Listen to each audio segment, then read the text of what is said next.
Who even knew there was a huge convention to sell sneakers and that Donald Trump would speak at it?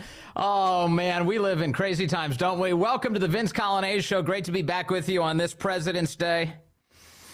Coming up on this program, we'll be joined by Jorge Ventura this hour at 3:30 from NewsNation. We're going to talk about what's going on our border. You see, Chinese nationals are pouring in by the tens of thousands. Congress not having an all-hands meeting to discuss that pressing issue. Rebecca Koffler is here at 4 o'clock. We talked to her about Vladimir Putin and what is going on in Russia, Ukraine, and certainly here in the United States. A lot developing. And then Mary Margaret Olahan is here at 5 o'clock from the Daily Signal. We'll chat with her about the radical gender people defiling a Catholic church last week. Mary Margaret has the update for us, a famous one. And you can join us at 888-630-9625, 888-630-WMAL. Yeah, we'll talk about Donald Trump speaking at SneakerCon over the weekend, debuting these reflective golden Trump sneakers live on stage. And they were sold out in under 2 hours. From the moment Trump mentioned them to about 2 hours later, those things were sold out. The left was trying to mock him, but apparently this is a very hot item coming out of the weekend. And they're good-looking shoes, too, by the way. They're actually a little too flashy for my taste, but they are nice-looking shoes, the kind you wear at a gathering of people who really don't like Trump or who really love Trump. There's no in-between for shoes like that. We'll get to it. But before we get there, just looking ahead to the election this year, this is kind of fun. There is a lot of panic going on the American left right now that Joe Biden might not be up to the task of actually running for president, even in the form of a basement campaign this year. And there's a story that's being passed around like crazy today from one of the left's top data gurus, a guy named Nate Silver, who, to his credit, has had a pretty good track record, actually, of calling political races through the years. I guess he started as a sports analyst who would look at baseball data. He moved over to politics in the vicinity of, I think, 2008, 2010. And then from there, he's done a lot of data analysis through the years. In fact, back in 2016, he had given Trump one of the highest percentages of the corporate media assessments of his chance of victory. It was like something like a 27% chance of victory. And by the way, if you have a 27% chance of, say, winning the lottery, those are pretty good odds, actually, that you may very well win. And certainly Donald Trump pulled it out in 2016. Prior to that, Nate Silver had accurately called one presidential election, 49 out of 50 states, he got correct. And then in 2012, 50 out of 50 states, he got correct. So that's a hell of a track record, actually, at that time. So anyway, that's just an assessment of kind of where he's been in the past on some of this data. And here's where he is today. He is writing for his blog today that the headline, "It's time for the White House to put up or shut up," is Nate's assessment. And what he means by that is that he was very troubled by the fact that Joe Biden did not do the Super Bowl interview this year with CBS. That would have been a layup for any president to get kind of a low-intensity interview on a broadcast that's being watched by many, many millions of people, to be able to get in front of them in an election year and to make your pitch for why you should be president of the United States again. It's one of the easiest possible interviews you could manage. And if you're worried at all about adversarial questions or even anything that's even a little bit adversarial or a little bit probing, you can handle it. If you're a politician in America, that's the kind of thing you can easily handle. But he didn't do it.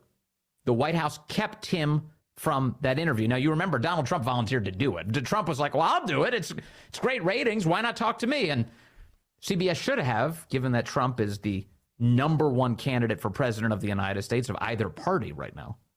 Obviously, if they were a news organization, they would take him up on the offer. They refused. They didn't want to. Their original plan was merely to fluff Joe or nothing. And so they went with nothing. Nothing. They just had, several hundred mindless packages about getting ready for the Super Bowl ahead of the Super Bowl. But no presidential interview with either candidate. So Biden sits it out. The White House makes him sit it out. And Nate Silver says this is a terrible sign. He writes, if you had asked me a year ago, I would have told you that Joe Biden was a reasonably clear favorite in the event of a rematch against Donald Trump. So that seems like, honestly, rose-colored glasses optimism even a year ago. That certainly wasn't my impression a year ago. Not if we have a fair election. Donald Trump was well ahead of him at that time. I guess a year ago, there was a more open Republican primary, I guess, theoretically. People thought that there might be some more competition. Maybe that would lead him to that conclusion. But he still said, I thought he'd be a favorite. In fact, he said perhaps a 65-35 favorite, Biden, a year ago. Now, if that's the case, he still gives Trump better odds than he gave him in 2016. Remember what I said? It was about 27%. He says as of a year ago, he would have given Trump 35% chance here to win in 2024. The case for Biden seemed obvious enough, Silver writes. Incumbents win re-election more often than not. And of course, Biden beat Trump in 2020. The economy was beginning to recover from a period of intense inflation and the labor market was strong. Trump had to fade a number of downside risks, being subject to a series of criminal trials and what looked like it could be a competitive Republican primary. This was before Ron DeSantis began his long and embarrassing decline in the polls. Democrats were coming off of a relatively strong midterm, buoyed by voter concerns about extreme and underqualified Republican candidates and the Supreme Court's decision to overturn Roe v. Wade. So he writes, I don't begrudge people who took their time to realize that Biden's reelection would be a heavy lift. The first time my internal needle began to shift was in late summer, when Biden's approval numbers remained poor, even as the economy was improving, and it was becoming more apparent that his advanced age, Biden turned 81 in November, Trump is 77, was an enormous problem for voters, and one that Democrats weren't going to be able to spin away. Still, as of late September, I thought that, one, it had become too late for a full-fledged primary challenge to Biden. And two, Biden voluntarily announcing that he wouldn't run for a second term was a close call, but probably failed a cost-benefit test for Democrats. But he says, things have gotten a lot worse recently. A lot worse for Biden recently. They say this. Nate Silver writes this. He says, Biden's losing now. And there's no plan to fix the problems other than hoping that the polls are wrong or that voters look at the race differently when they have more time to focus on it. Neither is so implausible, and it is likely to be a close race, says Silver. Let me point out somewhere that he's wrong. There is a plan to fix this, quote, problem of Biden losing right now. And that plan we've seen manifesting itself with each court hearing that we hear about on a daily basis, where the left is targeting Trump to destroy him. To destroy him. They want to convict him, preferably of a federal crime. And if they can do that, they believe that the polling demonstrates that that will force voters away from Trump by enough meaningful numbers that Joe Biden can be ushered back into the White House again. That is really their strategy. We saw a New York Times report recently that Joe Biden was unhappy with Merrick Garland because he's not getting a Trump conviction quickly enough. That really tells you everything. Additionally, the polling on this is pretty clear. Trump is the favorite right now. Nate Silver says it. The polling says it. He's the favorite to win in November. But again, the one mitigating factor on that is you do have voters who have indicated to pollsters that a conviction would change their math. Not everybody, of course. There's going to be people who are more enthusiastic about voting for Trump in the event that he gets convicted, that Biden convicts him. There's going to be people who are, put off by it. And so very few people are vote switching, I should point out. But enthusiasm matters a great deal. And so that is the plan. Like, to the extent that the left has one to try and beat Trump, it's the convictions. It's the convictions. I did special report on Friday night, and I was talking about all of these various court cases because obviously at the end of the week, we had massive number of court cases going. You had the Fani Willis case throughout the week. Well, that's just collapsing under the weight of its own stupidity. Fani Willis is as corrupt as the day is long, and it was obviously playing out in court last week, and the left is freaking out about that. And then you get that Judge Engoron in New York who makes this decision to impose a nearly $400 million fine on Donald Trump in a victimless crime. Not even a crime. The idea is that he said that Trump defrauded the banks, which is a lie because the banks themselves say they're not victims. They're pleased with Trump's business, and he paid them back. So there's no victim here. So now Trump has to undergo the appeals process to try and get out of that nightmare. But the left is trying to both bankrupt him and imprison him in order to debilitate his presidential campaign. It's as crystal clear an example of tyranny as you're going to find anywhere on the planet. In fact, Trump himself expressed this morning on Truth Social a comparison between the death of Alexei Navalny in Russia at the hands of the Russian government. It seems pretty obvious to me. He's a young man. He was in perfect health earlier in the week. He was smiling inside of a courtroom appearance. And then the next day, within 2 days, he's dead? How does that happen? Well, he was an outspoken critic of Vladimir Putin. And he was gaining too much attention and creating too much trouble for Putin. So somebody made the decision. Putin himself or somebody within the chain of command there, boom, he's gone. At least, I think that's a good educated assumption about how all that went down. So Trump this morning says this on Truth Social. The sudden death of Alexei Navalny has made me more and more aware of what's happening in our country. It is a slow, steady progression with crooked, radical left politicians, prosecutors, and judges leading us down a path to destruction. Open borders, rigged elections, and grossly unfair courtroom decisions are destroying America. We are a nation in decline, a failing nation. MAGA 2024, he writes. Now, the left is upset about this today. The left is very mad that Trump referenced Navalny's death to compare it to what's happening in America. They're angry about this. But what angers them the most, and they won't say this out loud, is how much truth Donald Trump is tapping into here. Trump is not saying that's the current state of play, that he's going to be killed by Biden. Not yet, anyway. He's saying that the current state of play is we are progressing to a place where the tyranny is going to be even more brazen and unbridled than it is now. And it is bad now in the United States of America. You don't want it to be like Russia. You don't want it to be like that. And yet, here we are.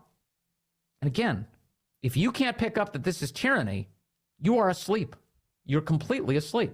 So Trump talking about that today, and by the way, I'm going to get into that issue. Trump's Truth Social post coming up with Rebecca Koffler at 4 o'clock. I've got to ask her about that, what she makes of this, because she's got a lot of thoughts. In fact, she just wrote an op-ed saying that Democrats are using Putin's playbook to defeat Trump in 2024. So we'll be discussing that.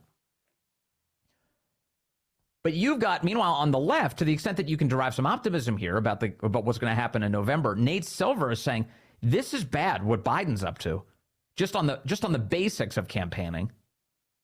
Quote, someone who can't sit through a Super Bowl interview isn't someone the public can trust to have the physical and mental stamina to handle an international crisis, a terrorist attack, or some other unforeseen threat when he'll be in his mid-80s. In November, there was still theoretically time for another Democrat to enter the race. Now there isn't, says Nate. Filing deadlines have passed in all but 7 states and the District of Columbia. So as Ezra Klein pointed out in a podcast last week, the only option now is for Biden to step aside, perhaps in response to peer pressure from Democratic leaders and people inside the White House. This is a real option, Nate says. Don't let anyone gaslight you into believing otherwise. The Democrat convention is not until August. This is an option that Biden, the White House, and Democratic leaders need to seriously consider. It is very far from an ideal option, but if the past couple of weeks are any evidence, it might nevertheless be Democrats' best option for beating Trump, he says. Now, on that point, the left is laying the groundwork right now for possibly doing this, for replacing Biden, either ahead of the convention or even beyond it. In fact, the media outlets that serve the left are preparing them for that potential to try and keep things a little calm, I guess, in the event that Biden does get yanked out of the race or step out of the race on his own. So I'll tell you kind of what's happening here and the way that they're explaining everything, and including how this could actually play out. Like, what are the logistics of replacing Biden now that we're beyond almost every state's filing deadline to run the Democrat primary? So just last week, one of the left's favorite cable networks, CNN, ran a report on how to replace Biden if he dies or has to leave the race. By the way, those words are CNN's. Dies or has to leave the race. Now, if you read the article, which I did, they try and dress this up as like, how would either party replace their candidate if they die or leave the race, to kind of give you this broad brush of like, well, if it happens to Biden or if it happens to Trump. The likeliness of it happening to Trump is much lower than of it happening to Biden, obviously. Dies or has to leave the race. They say if the leading candidate was to drop out of the campaign after most primaries or even during the convention, individual delegates would decide the party's nominee on the convention floor. That's where they would be chosen. So the delegates to the convention would make the pick. They say there would be a messy political battle in every state over who would get to be a delegate if the vacancy happened before many of those people were chosen, and then who they would ultimately support. Even people who did not run primary campaigns could ultimately be considered. Yeah, any rando at the convention that the Democrats want to choose could be picked. And remember, among the Democrat delegates, you remember the phrase super delegate? Democrats have those. Those are delegates who are literally just Democrat Party grand poobahs. They're Eric Swalwell is a superdelegate. Members of Congress, senators, former Democrat presidents of the United States, like Bill Clinton, he's a superdelegate. They have an immense amount of power in their party to make this decision. And so they could pick a different nominee at their convention in Chicago this year. Entirely. Now, CNN says you can assume that Vice President Kamala Harris would be a top contender to be on the ballot if for some reason Biden left the race. I guess you could assume that, but what kind of assumption would that be? I'm not sure. What if a candidate left the race after the convention? Well, they say the DNC is empowered to fill that vacancy on the national ticket after the convention under their party rules, after the party chair consults with Democratic governors and congressional leadership. So there you have the Democrat governors and top Democrat leaders in Congress. Chuck Schumer would choose the nominee. There are a lot of ways this race could go this year, and I don't think we've really know who's going to be on that ballot come November. All right, stay with us. Ahead on the program, Jorge Ventura talks to us about our wide open southern border and the new people coming across it. Good afternoon to you. It is 3:35 here, News Talk 105.9 WMAL, where we're making sense of the news. Coming up 4 o'clock, we talk to Rebecca Koffler, the author of Putin's Playbook, and she's got some thoughts on what Democrats in our own country are doing right now and how it looks an awful lot like a Putin strategy. Rebecca will be with us at the top of the hour. And then at 5 o'clock, Mary Margaret Olohan is here from the Daily Signal. We talked to her about, well, the left's crazy gender radicals are now defiling Catholic churches, including a famous one in New York City. We'll talk to her about that, and you can join us at 888-630-9625, 888-630-WMAL. Over on NewsNation, our buddy Jorge Ventura had this report today. Take a listen. From where I'm standing, just right across from me, arms smugglers have full control of the territory on that Mexican border, and we got a first-hand look. Take a look at this new exclusive video obtained by NewsNation that shows smugglers in SUVs driving right up to the border wall and smuggling Chinese migrants through open gaps. You can also see armed men on motorcycles riding up and down the border, serving as lookouts for the cartel. And these scenes are nonstop in this area of the border. Yeah, that's Jorge Ventura, and again, he's been doing great reporting for years. He's a national correspondent for NewsNation, and he joins us now. Jorge, good to talk to you again, sir. Hey, Vince, thanks for having me on. Yes, of course. Okay, let's get into, first and foremost, what is going on with Chinese foreign nationals pouring across our border right now? So right now, Vince, federal officials in the San Diego sector have been alarmed because they are getting just a massive surge of Chinese nationals, majority of them single men. Just since October, in that San Diego sector, Border Patrol agents have apprehended over 4,000 Chinese nationals. And one thing that we were learning when we were down there with our report and actually going on an exclusive ride-along with Mexican military is you have criminal smugglers in Mexico selling Chinese citizens what they call a package trip, where Chinese citizens essentially are smuggled for around 20,000 to 35,000 to the U.S. border. It's a huge package that essentially includes flights, which hotels to take, which smugglers to contact when they arrive in the countries. And the key country in this kind of smuggling operation is the country of Ecuador. In South America, Ecuador right now does not require a travel visa from Chinese citizens. So for Chinese citizens, they fly into Ecuador. From there, smugglers coordinate their travel to an area called Neocoli, Colombia, and from there they actually get on boats with smugglers and are guided all the way to Panama, and we're also seeing that kind of record number of Chinese nationals going through that Darien Gap. Nicaragua in Central America is also key as well. Nicaragua doesn't require a travel visa, so some Chinese citizens fly through there and eventually make it into Mexico. But right now, the route that we're seeing that smugglers are taking the Chinese is particularly that San Diego sector, and I was just there last week, and we continue to run into constant groups of Chinese nationals. I saw some reporting today. Bill Maluzhin also doing reporting on the border. He said that there have been over 20,000 Chinese foreign nationals who've been encountered just since October 1st, all across the border. My impression, Jorge, is that the reason that they know to take the various routes that they do is that Chinese social media has been providing a how-to guide to so many of these young men in order to get into our country. Is that right? That's right. So the Chinese social media app that is being used is called WeChat.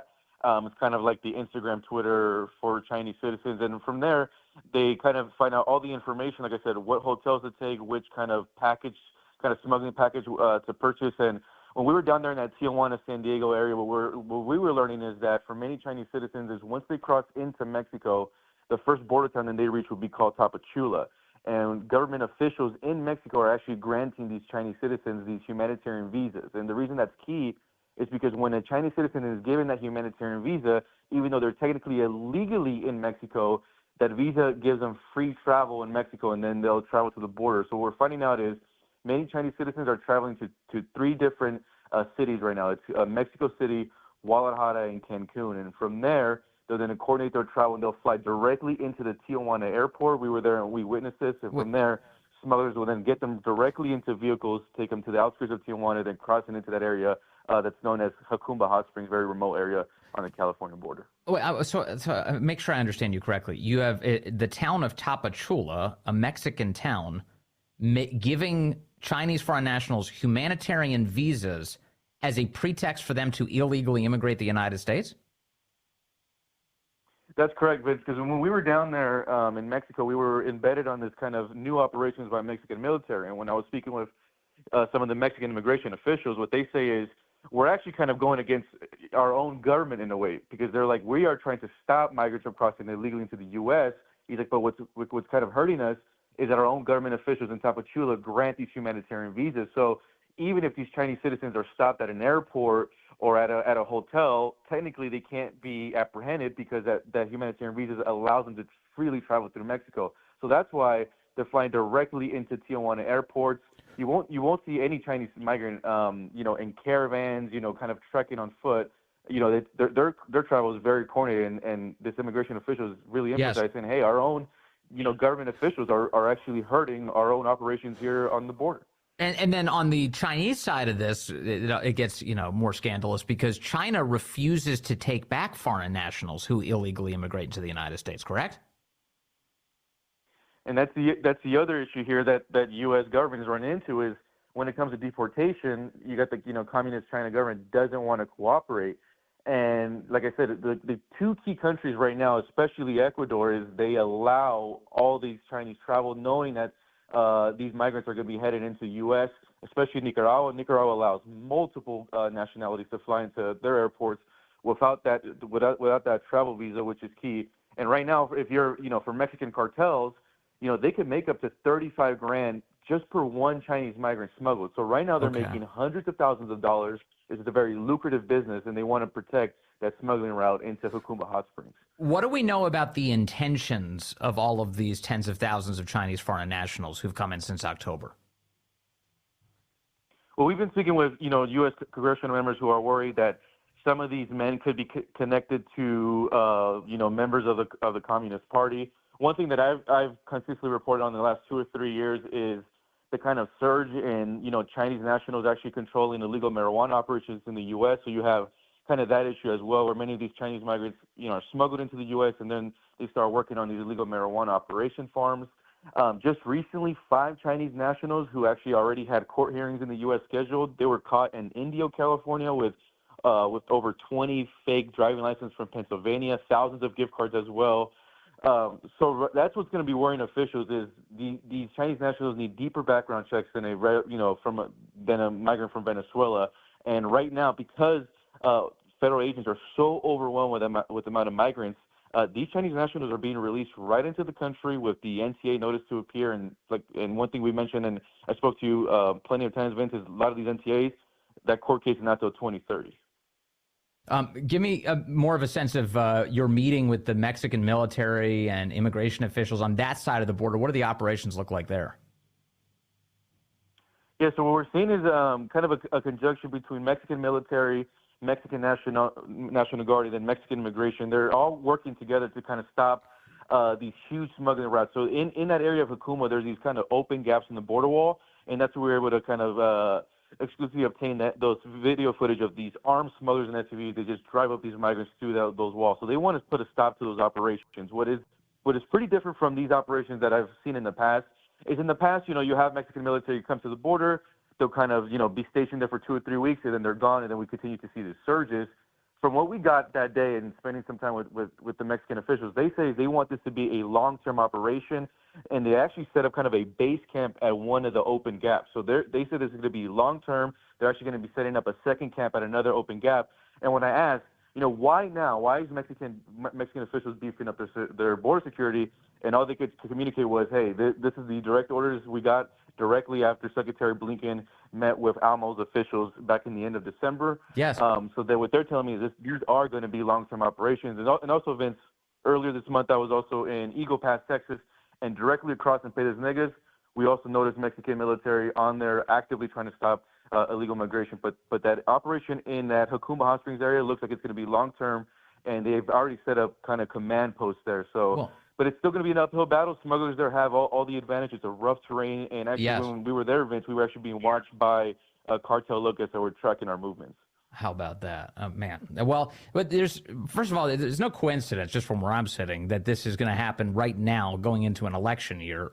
You do see all of the reporting here that the Biden White House is getting a little bit paranoid about the damage that the current state of our border is going to do to his electoral chances. We also saw recently that the president of Mexico, Lopez Obrador, had indicated in a press conference that whatever Biden is saying right now about immigration, that's all going to change after the election's actually over. So he's not actually getting tougher. Don't worry. He offered assurances. So to what extent do you get the sense that any Mexican military official connects everything that's happening right now, including their own operations, to the American election? Well, that's one thing they will kind of reiterate. They said, hey, with the election coming up, they know there's a lot of pressure on the U.S., but what they've just kind of kept telling me is these are direct orders from President ALMO right after that meeting with Secretary Blinken.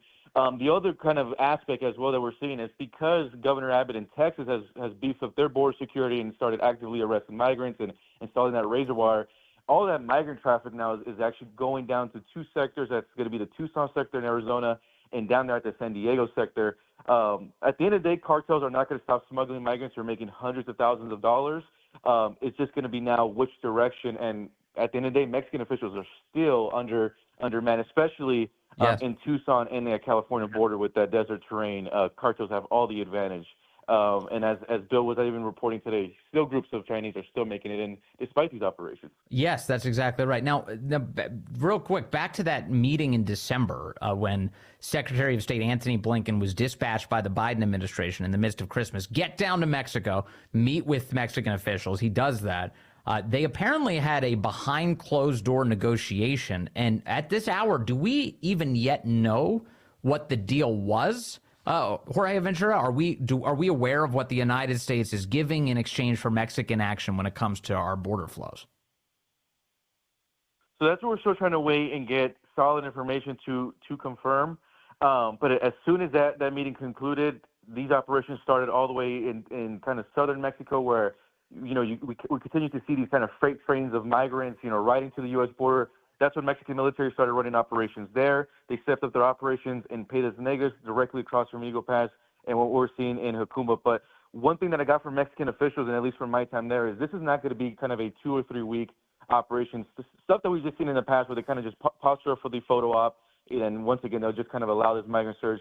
From what we got is this is going to be long-term operations, setting up multiple command posts. Now, we'll see if this actually deters and stops migrants from coming. Like I said, the cartels still have a huge amount of influence on that whole southern border. But one thing Mexican officials did communicate was what Abbott was doing in Texas was having a direct impact, and that's why they were seeing a huge kind of migrant surge now in that Tucson-San Diego sector. Yeah, and then finally, Biden apparently has been contemplating some sort of executive action to try and get control of our border. It was executive actions that opened it up in the first place. Are people taking this seriously, that he may actually secure it? No, I mean, if you interview migrants, they know this is the time to come. They know now. I mean, they just have to literally make it on U.S. soil, and they'll be released into the U.S. At this point of this kind of immigration story, migrants know friends, family, relatives that have all crossed and are into the U.S. So it hasn't stopped the flow, and we're getting hit with migrants from all over the world. I mean, just in the first week of February, once again, in San Diego sector, they apprehended over 8,000 migrants from 70 different countries. So I think the stats are pretty clear that the crossings are not slowing down, the smuggling isn't slowing down. It's just that now we're not seeing as much as in Texas, as Abbott has stepped up his security. It's now going down to that Tucson, San Diego sector, and I would expect to see that, especially with the Chinese. For the Mexican cartels, that's a lucrative smuggling operation that they have going down there in that Tijuana area. Man, you've really enlightened us so often on so many important issues, and thank you for all of your excellent reporting, including when you're being watched carefully by the Mexican cartels doing your reporting for NewsNation and now for us. Thank you, sir. Jorge Ventura, good to talk to you as always. I mean, the idea that the former president of the United States would say that he, quote, encourages a brutal dictator to invade our allies, and that the United States of America would simply stand by and watch. No previous United States president, regardless of their party, has bowed down to a Russian dictator before.